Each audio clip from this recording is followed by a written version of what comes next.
Hi, I'm Yael, and I'm here today with my friend James Elliot, who is a mindset coach and an NLP practitioner and a business coach. And I would love to talk to you today about how parents can just go from overwhelm and self-doubt to confidence and ease. I think you might have a lot to contribute to this. Thank you. Thank you. Yes, yes. I love teaching. I'm a natural teacher, natural helper, and done it for 24 years, and it's a lot of fun.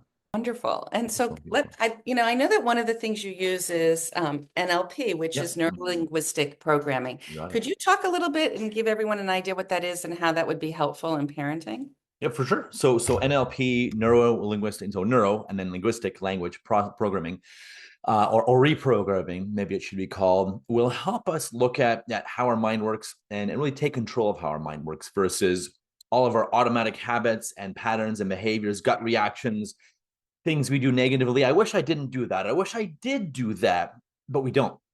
It's all our subconscious programming and subconscious growth, and what NLP and a few other tools I work with can do. And this is why I love teaching this to amazing people, business leaders, parents, people that want just better relationships with each other or their kids. Um, it can help you totally change, dare I say, change the way your brain works and change the way your brain perceives things, maybe perceives things neutrally versus in something in conflict or something that starts conflict. It's just neutral. Okay, that what they said is neutral. Or what happened? Well, this is neutral. And then now how do I respond versus reacting? So it helps you take control of some of the monsters in our brain.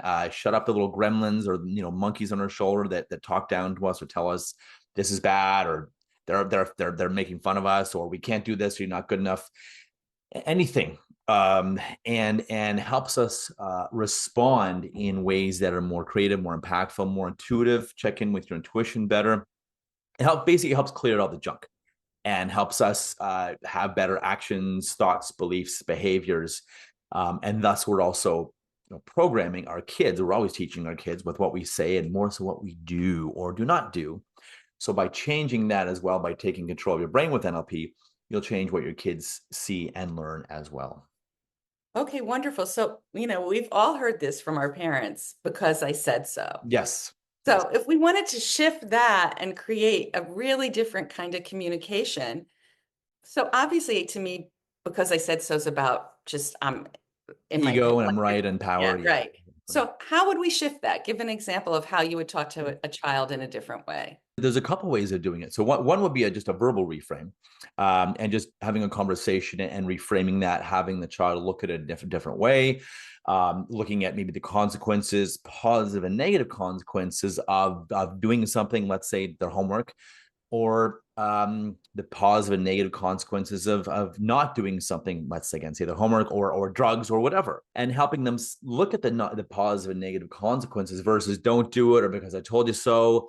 So maybe with a reframe, NLP is great at reframing, or also using stories and metaphors to teach directly to someone's subconscious mind versus saying, yeah, Ellie, you should really eat more vegetables instead of you should, which people, it's like, they hate to hear that. It's like, go away, F you type thing.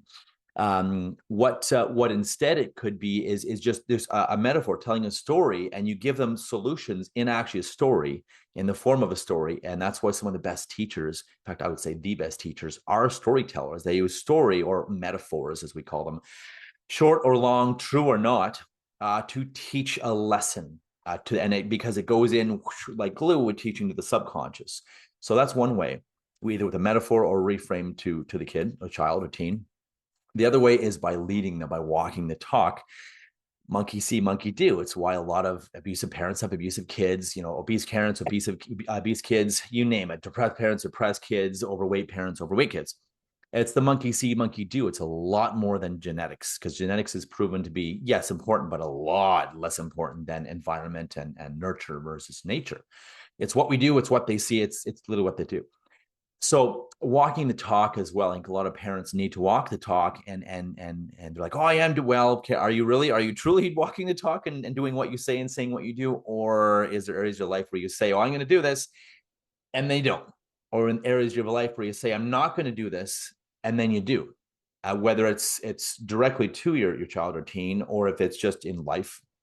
They learn that your word means nothing, and that you're probably not going to hold your word. So why would they listen to you anyways? It has no consequences, or if you're not doing it, why do I have to do it?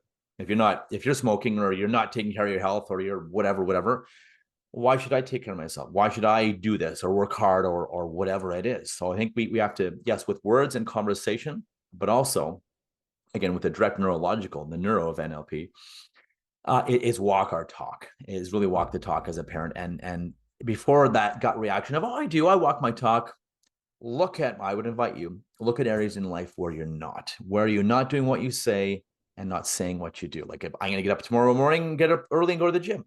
If you don't, the kid's going to see it. If you, I'm going to be nicer to people and you're not, or I'm a great person, I treat people nicely, and then you treat wait staff or homeless people or butlers like crap. Well, no, your kids are seeing your word means nothing. You're actually a walking contradiction. There's no authenticity there. So again, that learning of them. First of all, you're teaching them horrible things, even though you think it may not be. So, anyways, all that to say, to answer your question, I would do a reframe and start walking. Make sure you walk the talk.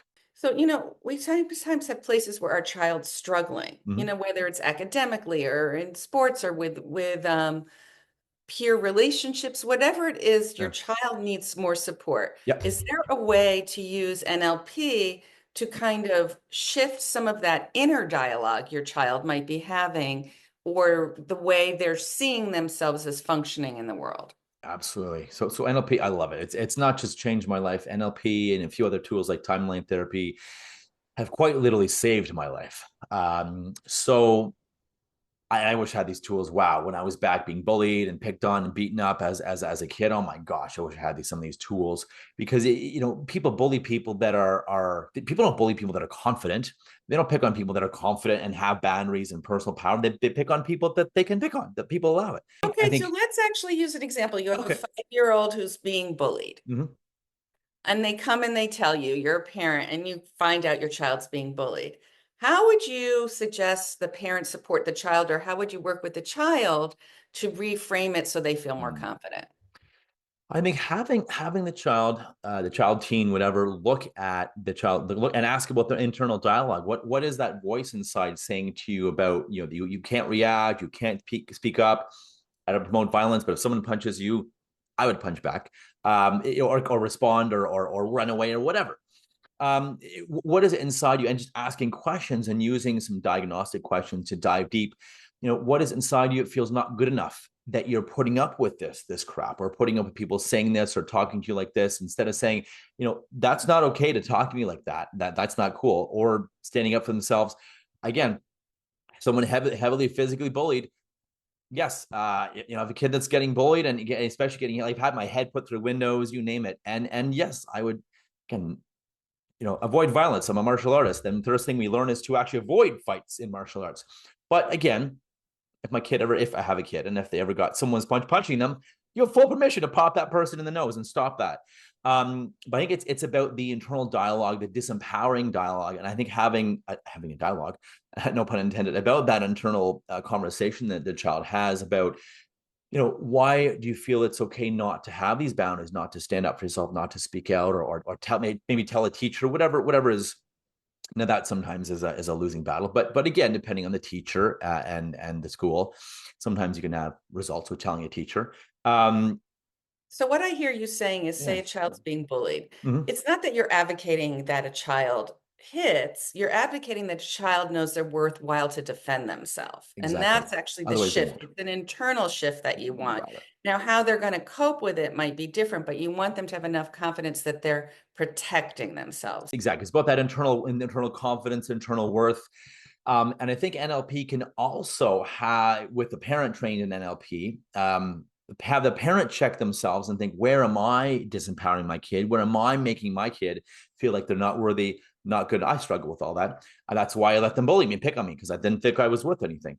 And okay, where am I causing this? Where am I teaching this or programming my child that they're not good enough, or not worth it, or not lovable, or not whatever, such that the child is going to allow the bullying. If a child's a confident confident person and feels amazing, and that they're worth, they're powerful, they're worth it, and they're important and they matter, they're going to automatically say no, automatically respond in a different way, maybe a calmer, more powerful way versus a screaming way. So you're absolutely right that reframing the child and having a child be empowered versus disempowered, looking at what is disempowering the kid, the beliefs that are there. And again, when they come to my courses, the parents can literally help remove those deep subconscious limiting beliefs. And because I help remove them in the parents, so they know how to remove them in the kids, and thus the parents are, I'll air quote, better parents, or more effective parents who don't program their kids negatively. Okay, and so then if a parent wanted to learn NLP, so two questions. Yeah.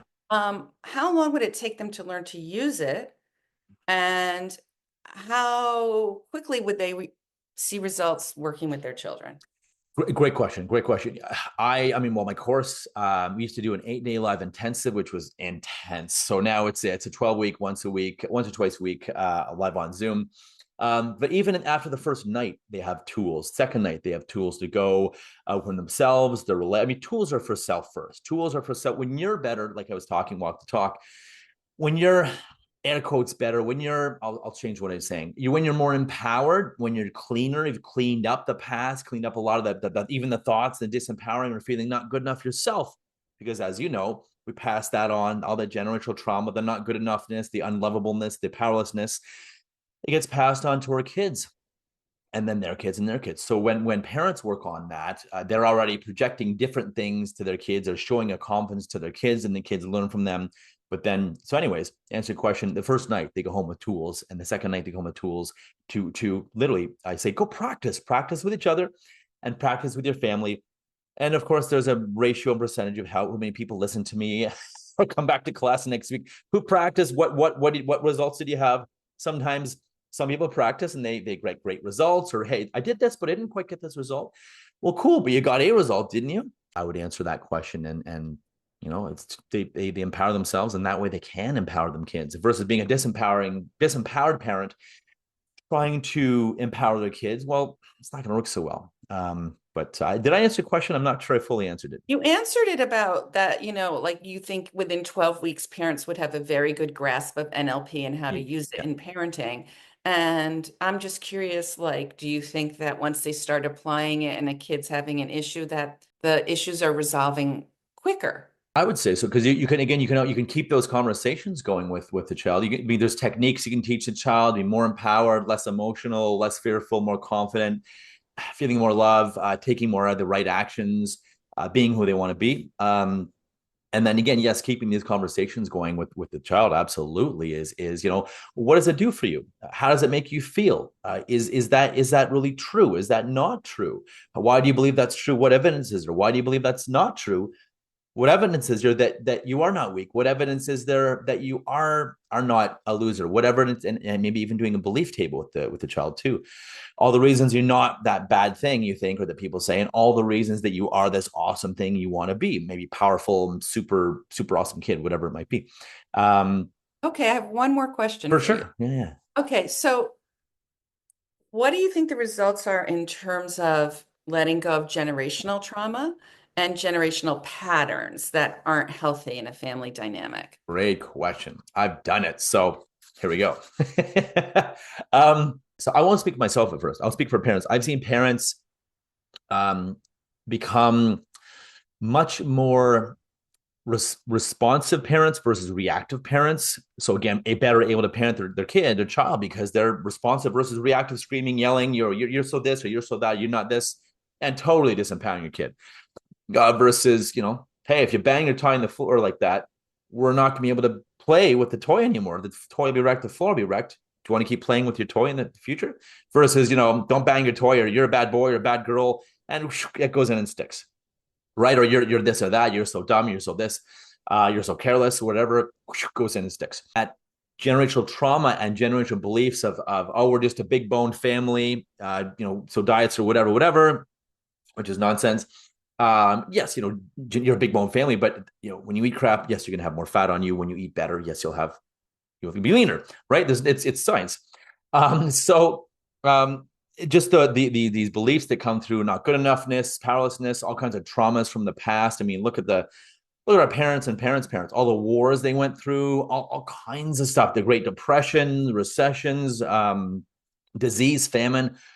all this coming different countries as well, which was very traumatic. Then racism, all this stuff. So all this trauma, I've seen parents just flourish into amazing beings in being better with each other too. Which, I mean, you're leading each other. I think parents need to have a kick-ass relationship, and always be working on that and bettering their selves, because, well, again, monkey see, monkey do. You're literally teaching your child with everything. You have a bad relationship and you don't show enough love in the relationship to each other, they learn that too. You show amazing, loving relationship, supporting each other, and they see that too. So, long story short, NLP and timeline therapy can literally kind of I say, whitewash the canvas for artists, or you have a blackboard with all kinds of chalk on it. You're literally wiping with the thing, It's a and cleansing. you're erasing it. Yeah.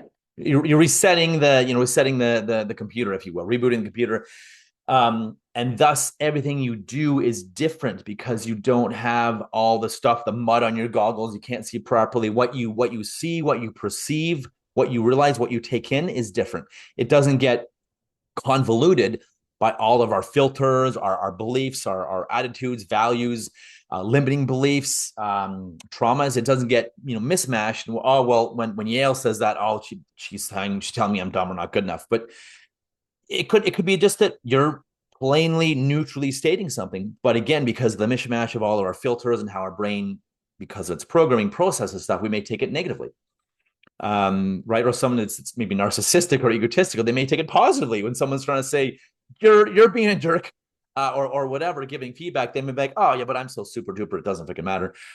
So again, it helps reset all these things, and reset the generational trauma. There's a major techniques for limiting beliefs, negative emotions, trauma, baggage. It's awesome.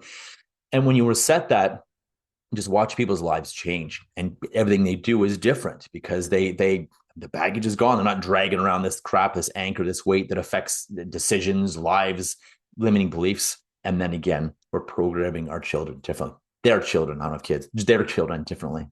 Well, I want to thank you so much, James. This You has got it. been really informative. I think this is a great tool that many parents can use and many parents and children could benefit from.